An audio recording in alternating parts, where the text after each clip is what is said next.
네, 자, 오늘 어려운 시장이 이어지고 있는데요. 상대적으로 조선주들의 흐름은 시장 대비 선방하고 있습니다.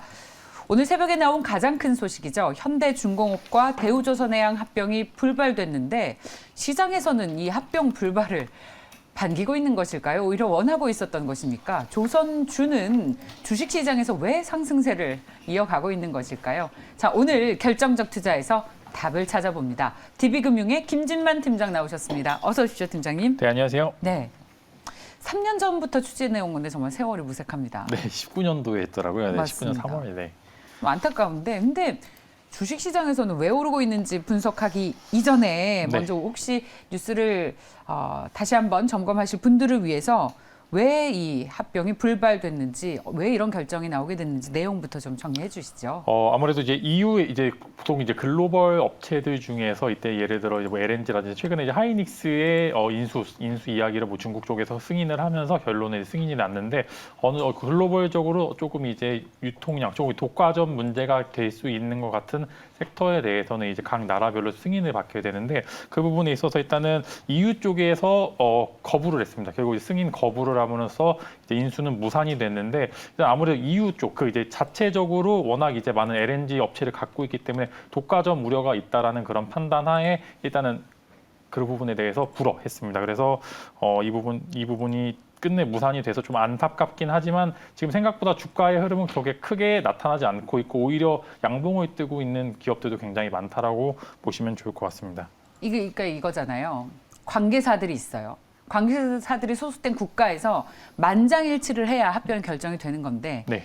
EU라는 큰 형님이 반대한 겁니다. 이 한국의 LNG 시장이 이렇게 되면 독점이다. 그러면 자기네들이 만드는 LNG선도 위협을 받게 될 것 같으니까 일단 못하게 한 건데 네. 이게 얼마나 쪼잔한 결정입니까? 사실 자기네가 잘해서 이기려고 생각하지 않고 잘하는 친구를 못하게 막는 네. 이 소인배적인 이 결정. 네. 저는 납득이 안 돼요, 납득이. 사실 조금 저도 결이 다르다고 보거든요. 하이닉스 같은 경우에는 워낙 이제 기술력에 대해서 다른 업체와 압도적인 경쟁력이 있기 때문에 오히려 더 그 부분에 있어서 이제 좀 승인이 안 날 가능성이 있었는데 사실 LNG 관련 업체는 수주 차이거든요. 그냥 받느냐 안 받느냐. 사실 기술력 차이라고는 하지만 그래도 거의 다 대부분 상위권 기업들에 대해서는 비슷한 기술력을 가지고 있고 사실 점유율이라고 해봤자 수주를 많이 받으면 그 변동폭이 크기 때문에 저도 조금 안타까운 면이긴 하고 사실 됐으면 되게 긍정적일 수도 있겠지만 그래도 생각보다 이로 인한 효과가 주가에서 낙폭이 없는 게 그래도 다행이라고 좀 보시면 저는 좋을 것 그래서 같습니다. 이렇게 해석을 했습니다. 야, 우리나라 LNG선이 정말 경쟁력이 있구나. 네. 보란 듯이 우리는 경쟁력을 더 갖춰야겠다. 라는 생각을 맞습니다. 하고 있습니다. 주식시장에서 다행히도 저는 좀 어려운 시장에서 찬물이 되지 않을까 라고 걱정을 했었는데 그게 아니어서 정말 다행입니다. 주식시장에서는 왜 어떻게 해석을 하고 있는 거예요? 왜 결합이 무산이 됐는데 왜 시장의 반응은 나쁘지 않은 거죠? 사실 워낙 오래되기도 했는데 분위기 자체가 원래 합병을 안 해주려고 했었던 분위기가 다 알고 있다. 계속 지속이 되어 있고 오히려 이 부분에 대해서 사실 지금 주가가 사실 조선업에 대해서 지금 굉장히 안 좋았으면은 리스크가 굉장히 컸을 수도 있습니다. 근데 지금 LNG선 잘 나가고 조선업도 잘 나가긴 하기 때문에 그래서 이제 굳이 사실 현대중공 입장에서는 오히려 싸게 가져올 수 있는 좋은 기회였는데 이제 오히려 이제 피인수 기업에서는 나 지금 어차피 LNG 지금 굉장히 잘 나가고 있으니까 더 비싼 가격에 산업은행이 더 비싼 가격에 매도할 수 있는 기회가 될 수도 있다라고 서로 어느 정도 리스크가 오픈데보다는 이제 루즈 딜보다는 그래도 그냥 무난하게 마무리가 될 수 있는 아직 뭐 확정된 건 아닙니다. 이제 앞으로 절차가 좀 더 있고 예를 들어 현대중공업 같은 경우에는 EU와 법정 불사를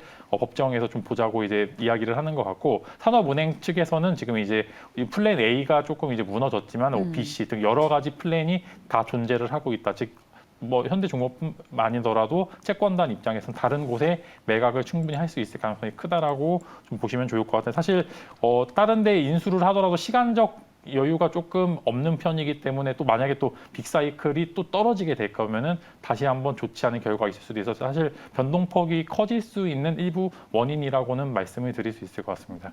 그러니까 지금 조선 업황이 사실 바닥권에서 많이 좋아진다는 보고서들도 계속 나오고 있고 저희도 사실 주가도 좋았고 그렇기 때문에 이와 같은 불발 소식도 크게 악재가 안 됐다라고 해석을 할 수 있고 플랜 B에 대한 대안도 충분히 있다. 맞습니다. 어떤 플랜 B가 있을까요? 사실 가장 유력한 것이.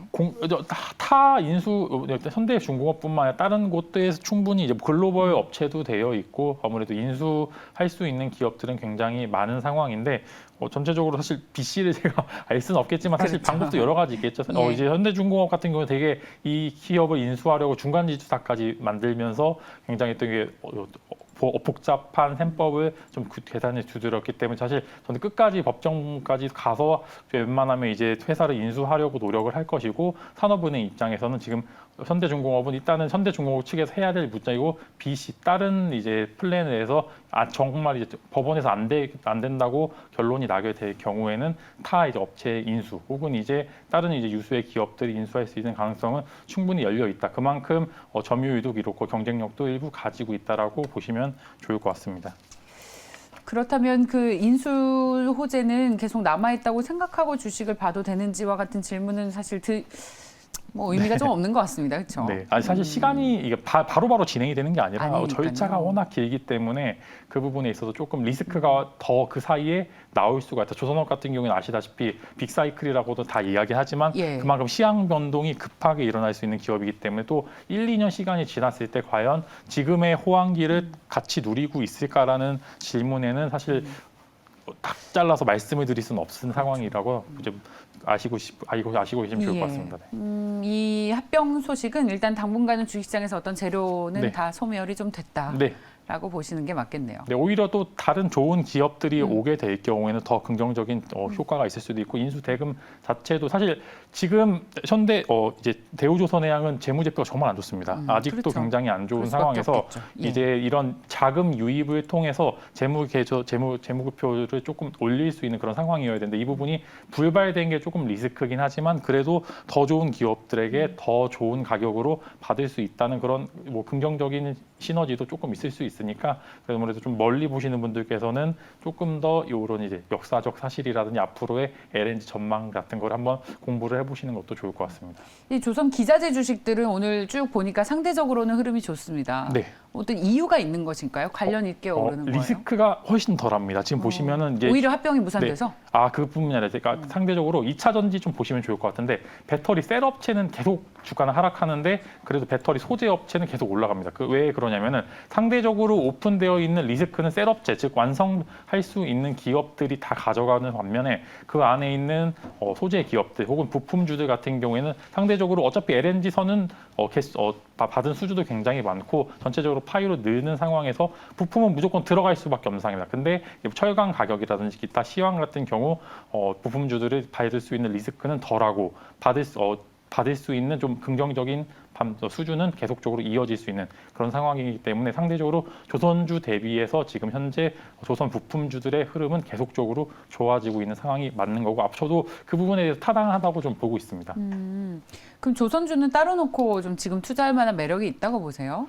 사실 너무 많이 이제 더 이상 과연 수주를 받아서 해낼 수 있는 능력이 되는지 이제 너무 많이 받았기 때문에 이제 상대적으로 기저 효과도 있을 수도 있고 그 부분이 조금 리스크가 나올 수도 있는데 저는 당분간 긍정적인 즉 이제 금리 인상 시기이기 때문에 오히려 이런 조선주들의 호황이 지속될 가능성이 있다고 보고 있고 밑에 그렇군요. 부품주들의 흐름도 굉장히 좋을 것으로 예상은 되지만 조선주는 말씀드린 것처럼 고려해야 될 요소들이 너무 많습니다. 너무 많아서 좋다고 하지만 좋다고 하는 섹터도 굉장히 많았는데 못 갔던 이유를 보시면은 그만큼 피크아웃에 대한 우려도 있던 섹터도 굉장히 많고 빅사이클이 끝났을 때 그런 이제 허탈감도 존재를 하기 때문에 일단은 1차적인 파동은 받았지만 과연 2차 파동까지 갈 수 있는 재료들이 계속적으로 나올 수 있는지 유무를 판단해야 되는데 아직 그 부분에 대해서는 사실 더 이상 올라갈 수 있을지에 대해서는 보수적인 마인드로 좀 저는 체크를 하고 있습니다. 야, 쉽지 않네요. 자, 그러면 네. 조선주에 대한 투자 의견을 정리를 한번 해볼게요. 네. 첫 번째, 네. 현대중공업과 대우조선의 결합이 불발됐습니다. 그런데 이것은 시장의 악재도 호재도 아닌 중립이다. 네. 재료의 어떤 소멸이다라는 맞습니다. 측면으로 보고 네, 악재 소멸. 네. 예, 악재의 소멸이다라고 봤습니다. 그리고 두 번째, 그렇다면 조선주에 대한 투자 의견은 어떻게 가져가야 하느냐라고 네. 봤을 때 조선주보다는 부품주들이 부품주가 더 리스크가 매력이 덜하다. 있다. 네네. 아, 매력이 있다가 아니라 리스크가 덜하다. 이제 조선주의 긍정적인 영향은 둘 다 받는데 이제 조선주는 완성을 해서 이제 이거 후판 가격이 전체적으로 고려해야 될 요소들이 너무 많은 반면에 부품주들은 일단은 배가 지어지니까 그 안에 부품은 들어가야 돼. 그렇기 때문에 오픈되어 있는 리스크를 상대적으로 조선주에 비해서 덜 받고 시가총액이 가벼운 종목들이 많다 보니까 주가 탄력성이 훨씬 더 긍정적으로 나올 수 있다. 어차피 같이 가는 분야라면은 조선 부품주들이 탄력성이 조금 더 좋을 수 있을 거라는 그런 말씀을 드리면 좋을 것 같습니다. 그렇다면 절대적으로 봤을 때 네. 우리 주식시장에 투자할 수 있는 종목이 수천 가지 되지 않겠습니까? 그죠, 네. 조선 기자재를 투자하겠다라고 한다면 네. 어떠세요? 상대적 매력. 저는 좋다고 봅니다. 매력이 부각됩니까? 네, 저는 좋다고 봅니다. 좋습니다. 그렇다면 어떤 조선주를 탑픽으로 꼽고 계시는지 마지막으로 여쭙겠습니다. 네, 저는 한국카본을 이제 공략해 보시면 한국카본. 좋을 것 같은데요. 오늘 중복으로 나왔어요. 네. 한국카본이 저희 이전에도 오늘 나왔어요. 그런가요? 네. 이런 날이 있어요. 중복으로 나오는 날이 그러면은 있습니다. 괜찮은 종목이라는 거죠. 네.